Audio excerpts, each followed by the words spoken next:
Dhe jemi kthy së bashku në pjesën e dytë të emisionit Familja Jonë. Në fillim të emisionit i prezentova edhe mysafirët edhe temat të cilat do t'i trajtojmë. E thash që në një pjesë të emisionit do të flasim për shërbimet unike dhe të veçanta në krejt vendin dhe jo vetëm që Spitali i Varësive Rezonanca 3 ofron. Fatmirësisht kemi një vend të tillë, fatkeqësisht kemi edhe personat të cilët kanë nevojë për një trajtim në këtë vend, për trajtim profesional që bëhet, por do të marrim vesh më shumë përgjigje në çdo pyetje që kemi rreth shërbimeve të Rezonanca 3, së bashku me doktor Bujar Berisha, psikiatër dhe njëkohësisht është drejtor i Spitalit të Varësive Rezonanca 3, i cili tashmë në studio me mua. Mirë se erdhe, doktor Bujar. Mirë se u gjeta. Shumë graci me të pas studio. Faleminderit. Në punën e përditshme keni çdo ditë më shumë pacient të rinj, të rejat dhe jo vetëm që trajtoni dhe fatmirësisht e them me një lehtësi që shëroni nga varësitë e tyre që ata vetëm vendosin më ardh, por këtë e dim. Rezonanca 3 jep shumë shërbime në fakt. Rezonanca 3, si Spitali i Vartësive, domethënë merret ekskluzivisht me trajtimin e personave që janë të varur nga substanca. Substanca janë drogat, është alkooli, medikamentet, e tjera. Në spitalin tonë, ku unë punoj edhe shumë kolegë mi aty, do thotë ofrojmë shërbime, qasje për individet të cilët shprehin dëshirë për të trajtuar. Do thotë, ata duhet me pas dëshirën për marrë spital që ne të ju ofrojmë shërbime. Fillimisht e kemi një formë të kontratës terapeutike, ku diskutohet me pacientët në raport me kushtet me të cilat ne ja prezentojmë dhe shtrohet. Ne aty kemi një formë të trajtimit, ta them 3-4 dimensional, ku janë të implikuar një ekip të tërë profesionistësh, duke filluar psikiatër, psikolog, infermier dhe punëtor tjerë ndihmës. Tu konsiston kjo formë e trajtimit ose qëndrimit të individëve që prezantohen tek ne, konsiston në abstinim sa më të gjatë ose të përhershëm ndaj abuzimit me substanca. Ju e tha doktor Bujar që duhet të jeti gatshëm që të filloj trajtimin. Tash po ndalim te kjo pjesë, vinë pacient, unë fatkeqësisht tash ka shumë të ri, vinë për me marrë një menim dhe pastaj vendosin për me u trajtu dhe me u shëru, apo vinë dhunshëm nga familjarët? Jo, ne do të thotë ende nuk kemi një ligj të shëndetit mendor për t'i trajtuar për që më dhunshëm ashtu pacientet, me qenë se shkelim drejtat e individit, të pacientit. Do të thotë ne pranojmë të gjithë individet të cilët shprehin dëshirë dhe vullnet për mu trajtu në spital. Normal që para se të shtrohen në spital, kemi konsultat e ndryshme, qoftë me individin, qoftë me familjarët, pastaj ata reflektojnë situatën, e shohin mundësinë dhe vendosin të trajtohen. Mirë po duhet ditur se, si shtatë dhe ju, jemi spital unik në rajon, ku ne bëjmë trajtimin dhe rehabilitimin e këtyre individëve të cilët janë të varur. Kur thua rehabilitimin, sepse këtu më ka lënë përshtypje pozitive, sepse nuk kam dëgjuar diçka të tillë në Kosovë dhe as në rrethin, që këta persona të varur prej landëve narkotike, substancave të ndryshme, qëndrojnë aty te ju. Në një farë mënyrë shpërngulen për të jetuar për një periudhë. Po. Periudha është 1 mujore, 3 mujore, varësisht prej gjendjes. Këto e vendos stafi, profesionistët. Vendosim ne, por njëkohësisht edhe familjarët dhe gjendja e tyre. Po. Fillimisht, do të thotë kur shtrohet individi, me qenë se ka pranuar të shtrohet, fillojmë fazën e parë të trajtimit. Më thonë që ne quajmë dimensioni terapeutik, ku në 2 javët e para bëhet detoksi, ose pastrimi i gjakut. Dhe gjatë kësaj periude, normalisht që kemi aktivitete, po pacientët janë ma të kufizuar, për shkak se përcjellin një terapi me intensive. Pasi të kalohet kjo formë e terapis intensive, atër kemi ndërhyrjen, gjithmonë janë psikologët aty, e quajmë ato rehabilitim psikosocial. Do të thotë, në kuptimin psikologjik edhe social se çfarë mund të arrijmë. Në kuptimin psikologjik jemi një stafi psikiatrët, psikologët, infermierët, dhe atë social e fusin familjen si element për ndihmë të këtyre individëve. Dhe pastaj do të krijohet ajo që quhet terapia integruar për individin. Mirë po, gjatë qëndrimit të tyre, përveç kësaj këtij aspekti që quajmë psikosocial, kemi forma terapi shumë moderne, të cilat nuk ekzistojnë në rajon. Do thotë, kemi formën e stimulimit trunit përmes valeve magnetike, që është një prej metodave më të përsosura dhe që ka dhënë rezultate mjaft të mira. Pastaj kemi kreativitetin ose rekreativitetin.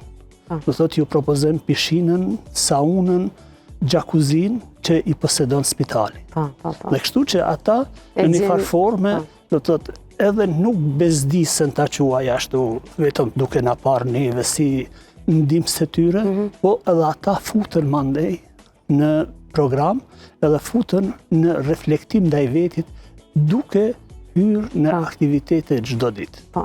A ju lejohen vizitat e familjarëve ose largimi për disa orë apo qëndron vetëm? Shiko, ne jemi e quaj liberal, me qenë se nuk jemi burg. Ne i bëjmë testet e drogave, sa herë ata dëshirojnë me dalë me familjar. Mirë po këtë kanë të kufizuar. Çka do të thotë kjo? Javën e parë nuk kanë vizita. Mandej nga java e dytë, kanë 2 herë në javë vizitë. Në qendër, jo këta tek familja. Në spital, jo, në spital gjithmonë. Dhe aty vinë familjar. Nëse kanë nevojë me dalë për 1 orë, ata shkojnë. Mirë po rregullat e shkrimit e kontratës janë shumë strikte. Qa do të thëtë kjo? Se nëse del dhe përdor substancën, nëse na del neve pozitiv, ne e largojmë për disa ditë nga spitali. Jo formë e ndëshkimit të tyre, për me ndëshku, po është një model se ende nuk janë të përgatitur për modelin se çfarë na ja prezentojnë.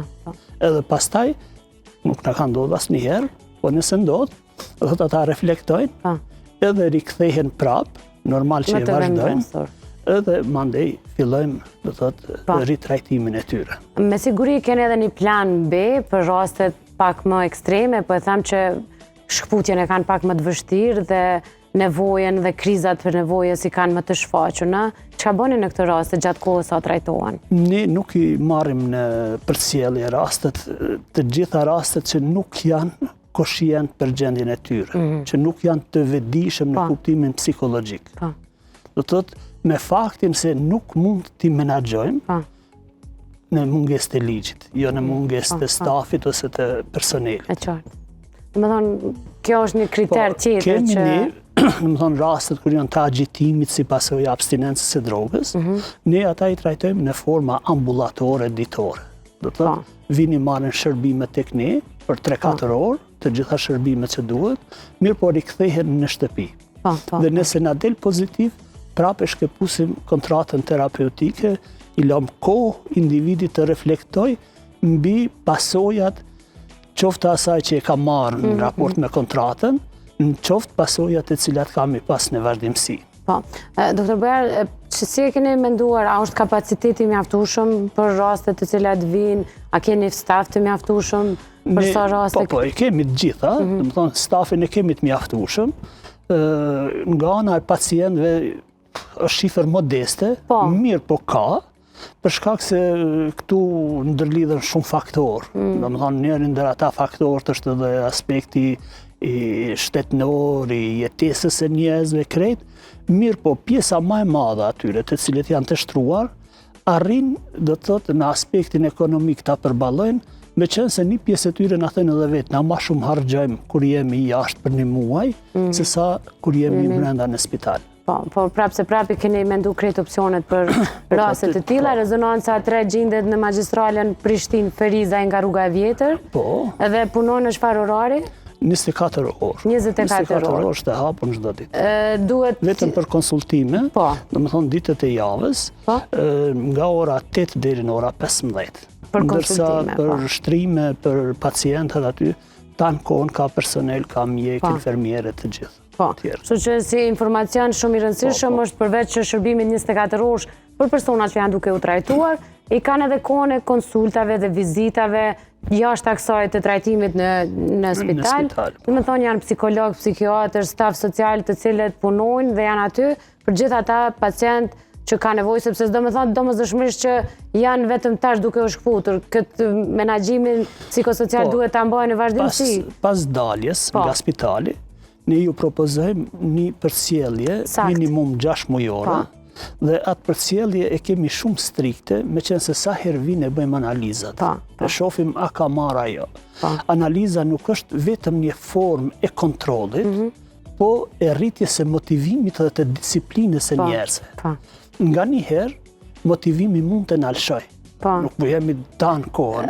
Mirë, po kur jemi mirë të disiplinuar në një gjë, ajo do të thotë është më në rregull dhe të gjithë njerëzit ato fillojnë edhe ndryshojnë. Do thotë një pi formave të hospitalizimeve që i ndihmon individet tek ne, bën që ata të jenë mirë të disiplinuar, të dinë ta menaxhojnë kohën. Kur është nata, çka do thotë natë, dhe kur është ditë, çka do thotë ditë. Kjo është shumë më rëndësi për këta individ. Po. Unë e di që prindrit ata që shqetësohen janë çdo herë në panike sipër, por çfarë mund t'ju themi neve, sidomos prindërve që e dinë që fëmijët e tyre kanë një varësi nga çfarë lloji substance? Është shumë komplekse, është shumë e vështirë. Prindët janë shumë të dëshpëruar, mirë po kur e shohin që e kanë një mundësi të trajtimit, atëherë njihen më të lehtësuar. Se e dinë që ka një derë ku duhet të trokasin edhe me ofru ne ndihmën tonë marrë sa mundemi. Po, e di që nuk kemi statistika, por nga puna juaj që bëni çdo ditë në Rezonanca 3, janë moshat shumë të reja të atyre që kërkojnë ndihmë? Shiko, mosha ka ndryshu. Do të thonë është shumë më e re, sidomos në përdorimin e kanabisit barit. Dhe kjo është një trend 10 vjeçar. Në Kosovë që ka ndryshuar edhe më shumë, është për shkak se është implikuar edhe më shumë gjinia femrore. Që më herët femrat nuk kanë qenë të implikuara në abuzim të substancave. Do thotë që nëse dikund shifrat shkojnë me rritje progresive të vogla, këtu janë progresivisht të qenë geometrike. Vajzat e reja. Po, vajzat e reja dhe gjithë, më thonë kemi një rritje masovike. Dhe shihet si përqindje botnore kjo është, që sillet prej 1 deri në 5% e individëve që abuzojnë me drogat e rënda. Ndërsa shkohet deri në 20% ka shtete me abuzim me kanabis. Po. Ndërkohë kemi të shprehur edhe abuzimin me alkool, sepse në Kosovë është goxha. Kemi pas të shtruar, edhe abuzimi me alkool është një specifik më ndryshe, edhe është kërkon një trajtim më specifik. Me kuptimin për shkak se shumë shpesh banalizohet. Më thonë është e lejume, se çdo gjë që mendojmë që është e lejume me ligj, ne gjithmonë flasim jo çfarë është e lejuar me ligj se çfarë është e ndaluar. Po çfarë shkakton dëm nga aspekti mjekësor. Saktë, vërtet është kjo. Megjithëse shumë ai miti thënies së vjetër që gjonat e ndaluara janë më joshëse, sidomos gjandet narkotike që nuk janë legale në Kosovë, prapë gjendet mënyra fatkeqësisht me humor dhe ka shumë të reja që abuzojnë. Alkooli është një prej abuzimeve të mëdha sepse është ligjërisht i lejuar dhe ata të cilët është shumë problematik. Alkooli është më problematik nëse mirët në këtë aspekt. Qoftë edhe në kuptimin e trajtimit, me qenë se ndërprerja me njëhershme e tij nuk mund të bëhet për shkak të pasojave shëndetësore që mund të ketë në vazhdimsi individi. Do të shkon gradualisht. Gradualisht edhe në përcjellje mjekësore. Pikërisht është kjo arsyeja që të gjithë ata të cilët po na ndjekin duhet të konsultohen me profesionistët dhe jo të marrin një vendim jo pjanali, jo spidhampare, jo pemshele. Domethënë nuk janë opsione, nuk ndalet ajo me magji, nuk ka diçka të tillë, është një punë tonë, një stafi shëndetësor, siç është edhe Spitali Rezonanca 3, që ne do të shihemi dhe do të kemi mundësinë që përmes juve të reflektojmë edhe të shikues tonë, doktor Bujar, në mënyrë që me personazhet, me klientët, me pacientët, sido që ju drejtohemi, të marrim një shembull të tyne, qoftë të rrugtimit, qoftë të trajtimit, në mënyrë që t'i hapim sytë edhe tek ata që cilët po na ndjekin. Dhe do të kemi një bashkëpunim në mënyrë që bashkë t'i motivojmë tjerët që të largohen prej këtyre rrugëve. Shumë mirë që kemi gjetë këtë rrugë të bashkëpunimit, edhe ne do të jemi bashkëpunues, kuptohet me mundësitë dhe dijet tona, po edhe në këto jemi më të mirët flasë për rajon, qoftë për kushte, qoftë për profesionalizëm. Dhe ndoshta se kjo fjalia më të mirët përthekon edhe më mirë që jeni të vetmit, sepse nuk ka diçka të tillë të ngjashme me kaq profesionalizëm që bëhet, sepse gjithkush mund të hapim qendra të ndryshme, po duhet me i plotësu kriteret të cilat i përmendet dhe janë kriteret që një prind ose një familjar mund ndihet rehat kur e lën fëmin, vajzën, motrën, djalin në një rehabilitim tek Spitali Rezonanca 3. Unë pata shumë kënaqësi me të pas në studio e bashkë kemi me u pa më shpesh në mënyrë që të kontribuojmë sa më shumë në vedisim. Okej, ju falenderoj shumë. Ishte kënaqësi, faleminderit juve, doktor Bujar. Kemi folur për disa nga shërbimet e Spitalit të Vartësive Rezonanca 3, gjeni në Magjistralen Prishtinë Ferizaj, tek rruga e Vjetër. Po ashtu e gjeni në rrjetet sociale në Facebook dhe Instagram për termine, për detaje, për numra të takimeve me stafin të cilën ju dëshironi ta takoni, psikiatrin, psikologun, këdo tjetër, punonjës të 4 orë për trajtimin e këtyre personave që kërkojnë shërim dhe janë të vendosur të shërohen, dhe kanë edhe kohën e konsultave, në kohën e orareve të rregullta të punës së paraditës, kur mund të shkoni dhe të takoni me stafin shëndetësor të këtij spitali. Ne do të vazhdojmë me diçka krejt tjetër, kemi një rubrik tjetër të cilën vazhdojmë me emisionin Familja Jonë si çdo herë, dini që temat të ndryshme brenda 2 orëve në mënyrë që të përthekojmë edhe anën shëndetësore, edhe anën sociale, të gjitha nga pak. Vazhdoni me qëndru me Familja Jonë, kthehemi pas pak në studio me mësafirin tjetër.